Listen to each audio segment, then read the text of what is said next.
The Central Minnesota Farm Show celebrates its 50th anniversary during 3 days, Tuesday, February 28th through Thursday, March 2nd at the Rivers Edge Convention Center in St. Cloud. Right away, okay, I'm noticing the water that you have here, and it's not for people, okay, so which would you rather have your cattle drink, but talk about what's different about this water. That actually is from a farm we worked with up by Sobieski, and they were having flow rate issues, so we got a couple of things tied to that job. If you look at our pipe here, this is what happens when you have untreated iron that can build up on the inside of pipes. Okay. And you see on a smaller end there's really not a whole lot of room for the water to flow. If you look dark into that or deep into that hole there, it's even smaller yet. So cattle weren't getting enough water. That's number one. And they weren't getting enough water because there's a lot of iron in it. And so we needed to get that iron out for two things, is to create more flow rate and maintain that flow rate so they could get the volume they needed and then make it palatable for them to drink. So they had a choice of this, whereas it could have been this, and the intake for those cows wasn't enough. They weren't getting the production they needed out of that herd. So we applied a filtration system. We designed a filtration system involving tanks like you see here. And then we ended up with this as a result, and intake for the cattle went up, production went up, investment for the farmer came back in a number of months. Right. So this water, the source material for this and this was the same? Exactly. Okay, but Yep. This was after your filtration? That is after the filtration system. That's pretty impressive. Yep, that's why we have it here. Right. So for people, I think it's like it goes without saying that if you drink better water, you're going to have better health. Exactly. It's a pretty fundamental element of health. Yep. Is the same true for agriculture? And not only in the dairy industry. Well, in dairy, it's volume intake to maintain that production, because if the water doesn't taste good and isn't healthful for that animal, they're only going to drink enough for sustenance to quench their thirst. If the water is more palatable, they're going to take more in, and then they can convert a lot of that to the milk production that they're looking for. And so what the farmers refer to as tank averages go up. You get more per cow per day, and of course that all relates to more income for the dairy farm.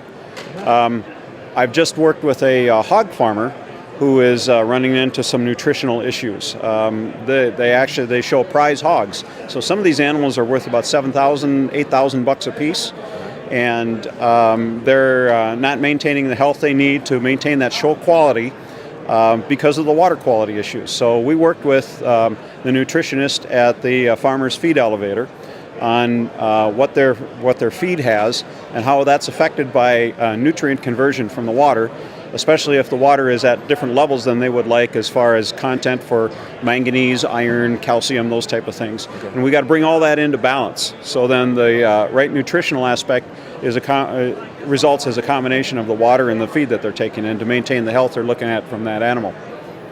That is really fascinating. Obviously I don't have the vocabulary to look at it in that depth. I don't either. I just made it up. No, I think you do. I think you know. What percentage of the trout business is agricultural as opposed to residential? That's kind of hard to pinpoint because there's many agricultural things that we're involved with, both from a well standpoint. Agricultural operations need wells, as do homes. We do a lot of field irrigation work. When crop prices dictate that they need to get more bushels per acre and have more production out of that cropland, irrigation becomes a factor, and so we're supplying the wells for irrigation systems. And then the type of work that I was just describing to you is where we take the water that exists and improve its qualities to treat the animals better on an agricultural operation. So a lot of those things that I'm describing to you also relate over to the residential aspect. As homes need wells, lawns need irrigation.